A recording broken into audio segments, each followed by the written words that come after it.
tak doslovne a do písmena sa nafúkne z hociakej kraviny taký balón, že by odniesol túto zemegulu do 33. galaxie od nás. Ale keď je nejaký skutočne vážny problém, ako je problém zdravotníctva, tak tu začneme robiť kampaň proti lekárom, pretože chcú mať trošku vyššie mzdy ako hostesky, ktoré majú 1600-1700 eur na smenu. A chirurg s 2 atestáciami, keď chce mať 2000 eur, tak to je nejaký vývrhel. No ja osobne si nemyslím, že je to tak.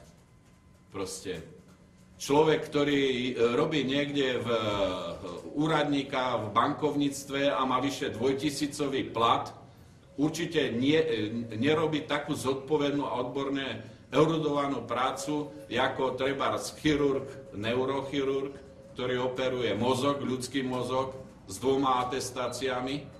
Proste v tejto spoločnosti sú skutočne pomílené doslovne tie hodnoty. Tu proste nejaká moderátorka, ktorá sa vyškiera na televízii, to je celebrita, inžinier, ktorý skutočne má niečo v hlave, postaví krásny most, ktorý je hodnotený v celosvetovom meritku ako niečo number one po stránke technickej, o tom nikto nič nevie. Tu treba byť dostatočne sprostý, pekný, vyčesaný a vyškierať sa. A je stredobodom pozornosti. Toto sú hodnoty našej spoločnosti. Pozerať sa na nejaké farmára, ja som sa vydržal pozerať na to 5 sekúnd a som sa skoro povracal a rozprávať o tom, kto je vulgárny a kto nie je vulgárny. A dávať to na obrazovku, kde sa na to pozerá 300, možno 500 tisíc ľudí, včetne detí. To sú hodnoty, morálne hodnoty, kultúrne hodnoty. Je to na smiech, je to na zvracanie. Toto je to pokrytectvo. A keď niekto, mladá novinárka, novinár, dostane príkaz, tak doslovne z niekoho za každú cenu ide robiť idiota z niekoho, ale za každú cenu, pretože je platená za to.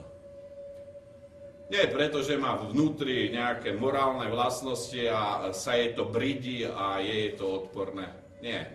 Tu každý na každého kašle, tu každému záleží len na peniazoch. Toľko k odpočúvaniu.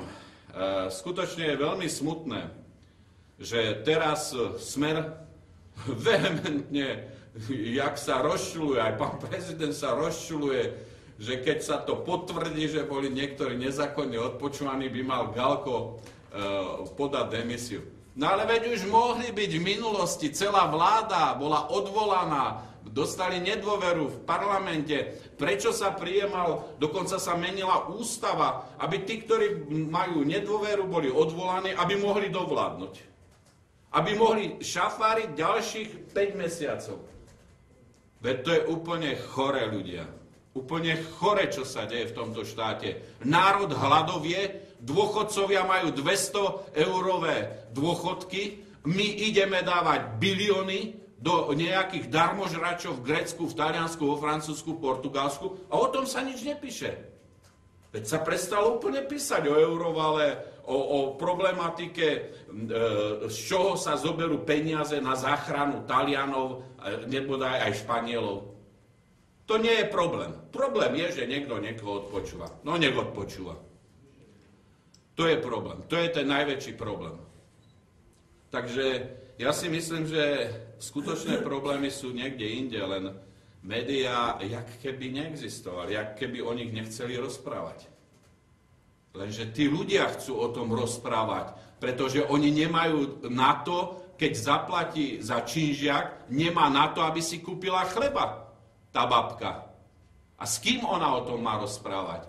A Slovenská národná strana chce o tom rozprávať, pretože chceme zvýšiť minimálne o 1/4 tieto úbohé dôchodky, ktoré naši dôchodcovia majú na úrovni doslovne žobrákov. Aj žobrák vo Francúzsku má si väčší príjem, jak náš normálny dôchodca.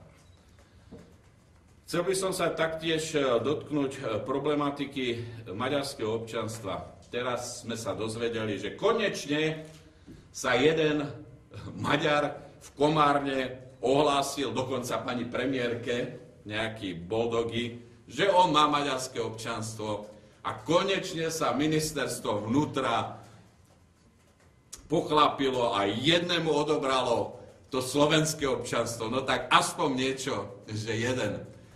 I keď je už daných okolo 300 alebo 350 tisíc maďarských občianstiev pre občanov susedných štátov Maďarska, či už je to na Slovensku, na Ukrajine, alebo v Rumunsku, možno v Chorvátsku, Srbsku, tak teraz konečne sa jeden pochlapil. Skutočne mi je ten človek sympatickejší, ten Boldogi, pretože je priamy, otvorený a čestný. Ja mám rád čestných chlapov.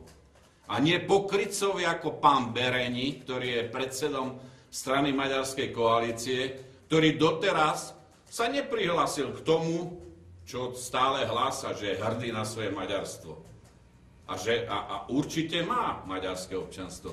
Prečo to neprizná pokrytec, zbabelec? No pretože že je zbabelý, proste to neprizná. A bohužiaľ naši ďalší zbabelci z radov nášho bývalého koaličného partnera predložilo do Národnej rady Slovenskej republiky novelizáciu zákona o občianstve, kde vlastne zmazáva, alebo dá sa povedať, tak zredukuje pôvodný zákon, že z toho zákona zostanú len Frankfurtce. Ja sa pýtam, skutočne predstaviteľov Smeru, že o čo im vlastne ide? Sú národne orientovaní, alebo jak sú orientovaní? Chcú likvidovať slovenskú štátnosť, alebo čo chcú vlastne? Alebo chcú vyvesiť zástavu Internacionály tu v Bratislave na úrade vlády, na Bratislavskom hrade a zoberte nás Maďari pod svoje ochranné krídla? Tak to snad nie. A toto niekto musí povedať Slovákom, i keď si myslím, že nikto zo slovenských médií to zase nepustí, pretože zase Slota by asi zbieral politické body, no tak toho nemôžeme pustiť v žiadnom prípade. Maďarská televízia to s radosťou pustí, lebo tí budú mať aspoň dobrý program, akože zase na Slotu a Orbán si pozrie trošku šot zo Slovenska. Ale tu nejde o to, aby sme sa usmievali a smiali na takýchto veľmi vážnych veciach. Viete, tu ide o to, že zbiedené Maďarsko, ktoré je na tom niekoľkonásobne ekonomicky horšie ako Slovensko, zbrojí, má veľmi dobre stíhaco bombardovacie lietadlo, ide nakupovať tanky, nové tanky, nakúpilo vrtuľníky, ide nakupovať ďalšie zbrane, zbraňové systémy. Proti komu zbrojí? Na čo sa chystá? A my? My sme posledných 30 tankov, ktoré sme mali zakonzervovaných, sme predali. Slovenská republika toho času má tankov 0. Už sa nemáme ani na čom previesť. Z tých dvoch MIGov 29, ktoré zleteli, tak jednému sa pokazila navigácia, druhému tiež mal nejakú poruchu. Tak ja si myslím, že aj to naše letectvo je skutočne na bode mrazu. Jediný vojenský útvar, ktorý na Slovensku ešte nejako funkčný, je 5. pluk špeciálneho určenia v Žiline. Aj ten, keby nebolo Jana Slotu, ten by už pred 10 rokmi bol zlikvidovaný. No chvála Bohu, zostal. No ale to je dohromady 350 alebo 400 chlapov. Takže toto je Slovensko dnešných dní. Pri moci sú ľudia, ktorí nechceli samostatnú slovenskú štátnosť.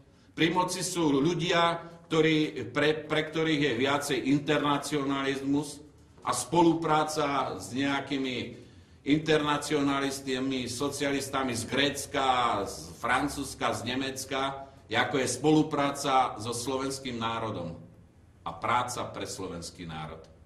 To je to nešťastie tohto zuboženého národa spod Tatier. Pri tejto príležitosti by som sa chcel dotknúť aj kandidátky pána primátora Andreja Hrnčiara Martine, ktorý bohužiaľ bol donedávna môjim priateľom, ktorom som sa ale tak hlboko sklamal, že skutočne, že to je niečo otrasné, že tento človek naplul na všetko, čo je drahé každému Slovákovi a ide na kandidátke, maďarskej kandidátke, primátor mesta, kde sa odohrávali všetky dejinné udalosti Slovákov v histórii. Od memoranda národa slovenského, od vytvorenia Matice slovenskej, od založenia Slovenskej národnej strany. Je to obrovská hanba a týmto ťa, Andrej, vyzývam, aby si odstúpil z funkcie primátora Martina a aby si odpochodoval niekde do Budapešti alebo do niektorého maďarského frasu, nech ťa šľak trafi tam a aby si sa už nikdy neukázal na Slovensku. Je to hanba, je to hnus. Totálna hanba. To, čo si spravil, to je podraz, ktorý je neodpustiteľný. A ďalej by som chcel povedať, že nadchádzajúce predčasné parlamentné voľby samozrejme sa budú pri týchto voľbách snažiť viacerí zase podvádzať, jak sa podvádzalo pri minulých voľbách, jak sa podvádzalo pri eurovoľbách. Tak Slovenská národná strana si dá setsakramenský pozor, aby mala v každom jednom volebnom okrsku člena v komisii, aby sme mohli paralelne ščítavať fyzicky hlasy, aby sa nepodarilo zase kamuflovať tak, jak nás v minulých voľbách obabrali cca o 2 až 2,5% hlasov. Toto sa už v budúcich parlamentných voľbách nestane, v predčasných parlamentných voľbách v roku 2012. Ďakujem pekne, nech sa